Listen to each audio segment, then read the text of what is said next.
and let us all do we can to build a better future. So let's talk about the future of media. Wait, there's a future of media? Yeah, I know. Well, there kind of is. So this is an article from Axios. Corporate media backlash fuels new upstarts. So this sounds great in theory, and this sounds really good. So new media personalities have gained enormous traction over the past year by catering to individuals who feel disillusioned by mainstream press. Oh, really, Axios? Well, welcome. Says the mainstream press. Welcome to the game. Why it matters. A convergence of trends over the past year has made it easier for writers to launch new entities that can rival mainstream outlets, and it's given these creators the freedom to criticize big media institutions. Sort of like how the New York Times wrote a 30-page bitch fest about how they can't cancel Joe Rogan. Because, again, there's a reason why people are walking away from corporate media. We've been lied to and been made fools of for a long time. And let's face it, Joe Rogan is slapping them around, and they don't like it. Trust in mainstream media is at a record low. No duh! And the remote nature of the pandemic, sped up by digital innovation, is making it much easier for creators to self-publish and distribute their work online. People are hungry for information, just not the information that corporate media is trained to give people. And this is from Sagar, who is the host of a new YouTube show called Breaking Points. So driving the news, so Sagar and his co-host Crystal Ball, they recently left the Hill, we all know that, and started their own YouTube channel, which, again, has grown exponentially in such a few short days. So it'd be nice if, we kind of got that kind of, if every independent media network kind of got that favoritism too. Breaking Points has gained nearly 500,000 subscribers in 1 month. Daniel, what would you do in 1 month if we got 500,000 subscribers? A lot more than we're doing now. It ranks in the top 10 news podcasts on Apple Podcasts in the U.S. ahead of popular shows like NPR News Now and Pod Save America. Pod Save America. Okay. It's the second most popular podcast, currently behind Premier Network's Clay Travis and Buck Sexton, who replaced Rush Limbaugh last year. So, again, the article talks more about Crystal and Sagar. The duo routinely takes aim at mainstream media, sometimes using terms similar to those popularized during the Trump era, like the fake news New York Times. Everyone, they're bad. Let's connect ideology that we've already got people triggered to respond to. All right. People weren't coming to it because they said the Hill on top. Sagar recently noted, referring to their former show, they were coming to it because they trusted us, and that is a thing. That's a keystone of the entire new media ecosystem. So what's the state of play? Pundits that have recently launched their own media ventures are running a similar playbook, selling their digital platforms, mostly newsletters, podcasts, and YouTube shows, as antidotes and to the institutional media. So, again, to a point, there are certain journalists who are doing good work, such as Glenn Greenwald. And this article does acknowledge his work. He's been doing fantastic work as a journalist and has been speaking truth to power for a very long time. And I have to say, again, Glenn Greenwald doing great work, especially those at the Gray Zone as well. Glenn Greenwald, formerly of The Guardian, as well as co-founding editor of The Intercept, is a key example, as well as fellow Substack writers Matt Yigis and former Vox Media Matt Taibbi. Glenn Greenwald and popular podcaster Joe Rogan have been vocal supporters of Sagar and Crystal, boosting their audience with Twitter support and media appearances. So support from the likes of Rogan can be a big game changer for independent journalists. Rogan's wildly successful podcast can, in part, be attributed to his rebuke to the principles of mainstream journalism, including the absence of curation or any discernible editing, as the New York Times notes. Rogan is the father of the space. Oh, look, they literally quoted the article that we were doing. Yeah. Look at that. They somehow found something they can pull out of that. Yeah. So Sagar says, he created an environment in which we could thrive. I truly believe I wouldn't be here today without him.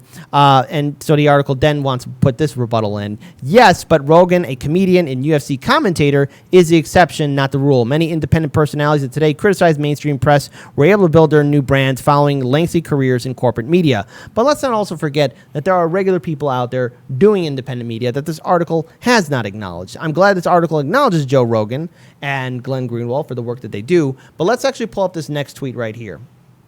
All right, because, again, you guys can check out the full article in its entirety. So let's zoom on this one. This is a tweet from Max Blumenthal. So this is the problem with the current internet environment, though, because especially if you're going to do what we're doing or what you see Nico House do or Jimmy Dore or, Insert other person's Lee name here. Camp, Convo Couch. I almost had a brain freeze there. You know, there's a lot of things working against you, and it's a long uphill road to especially get to where, you know, where you have an audience, because again, the censorship is very real, and also again, there's a lot of smears that happen. Max Blumenthal, who is with the Gray Zone, check this out right here. My first entry on Cura, I hope I said that right, describes the Gray Zone as unreliable because we went against reputable corporate U.S. media in correctly calling out the Russia bounty story as intelligence-planted deception. And so here, let's actually click on those two images right there. I know we can't zoom in on them, but let's just address something here real quick. Here you have a search engine calling the Gray Zone not reputable, even though it's the Gray Zone that has done phenomenal work. Wikipedia too. In covering all you know, stories overseas. Now let's also acknowledge this too. Aaron Mate, that's right, the great Aaron Mate, who's done phenomenal work for the Gray Zone, doing great coverage, especially with what's happening in Syria. He's the one that's really stood out and being a great journalist. But yet here you have this Cora calling the Gray Zone, well, they're not legitimate. Look at this. And again, this is what they're doing. So again, there is a system that's working against independent content creators. So yeah, that article from Axios is painting a rosy picture, and to its credit, it's acknowledging Glenn Greenwald and Joe Rogan for the work that they do, and that's great. And also shout out to Crystal and Sagar too. I mean, you know, I got my little criticisms here and there, but I mean, at the end of the day, you know, this is the future of media. But even then, media stands on such a tightrope because the censorship is so real. And why this is very concerning for me, I want to pull up this tweet from Matt Orfala. Because after January 6th, the YouTube censorship has gone after a lot of content creators. And before we pull it up, after January 6th, Heartlands Media got hit by it. Convo Couch got hit by it. Status Quo got hit by it. Tim Black got hit by it. Lee Camp, Jimmy Dore, the entire Mikasa Casa network, Slow News Day. And I could go on and on. Jackson Hickle, Frank Analysis. And I could go on and on with how many people got hit. Not just only independent media, but other content creators who don't even cover journalism, who cover entertainment or anything else, any other type of genre. And for a lot of people, this is their livelihoods. For a lot of people, this is their job. And it's very difficult doing something like this. Because again, there's a system right now being put in place on YouTube, Facebook, Instagram, and Twitter to censor free speech. Let's pull up this tweet from Matt Orfala. And I want to say here on behalf of Heartlands Media, we stand in solidarity with Matt Orfala, and we do ask our viewers and subscribers to politely, I understand if you can't do it, but politely tweet at Team YouTube to remonetize his damn channel. This should not happen, and Matt Orfala is going to be on our show this Friday. YouTube has just demonetized my entire channel for violent criminal organization. WTF, Team YouTube.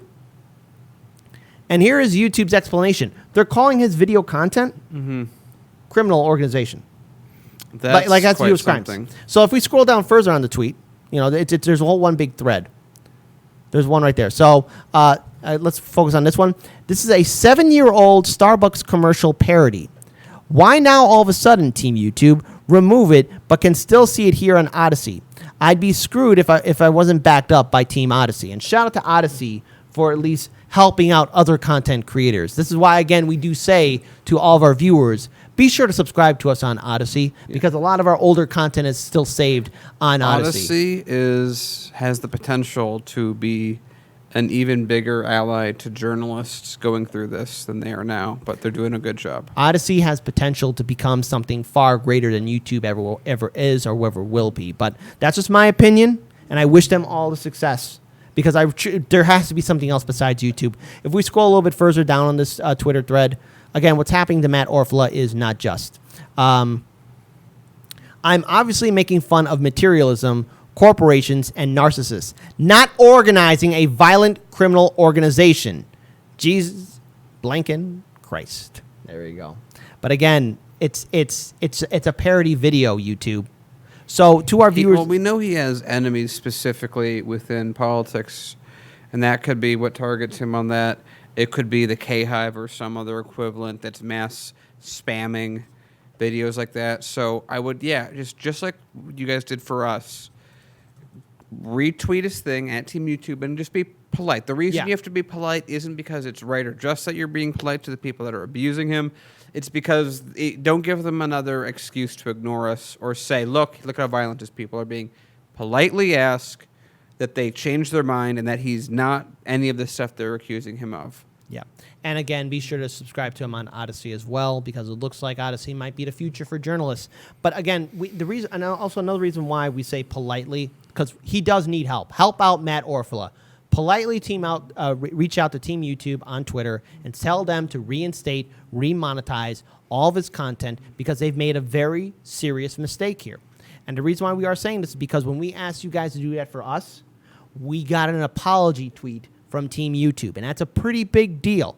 That was a very big deal for our network, our entire thing that we've ever done here. And of course, it's going to happen again. YouTube acts weird all the time, but it's because of you guys, our viewers, we were able to get that done. We want the same thing to happen to Matt Orfalea, and Matt Orfalea will be on our show this Friday, so be sure to tune in and check it out. But with that being said, stand for free speech. Yes, it's fun to do this. Yes, this is a serious job, but it's not a playing field. It's not a rose garden. It's going to be very tough and difficult, and I'm pretty sure myself and Daniel can tell you just how tough it truly can be. We started off in the streets with a cell phone, but even now it's starting to get really difficult on social media, on YouTube, and Odyssey and Rockfin might be that last frontier.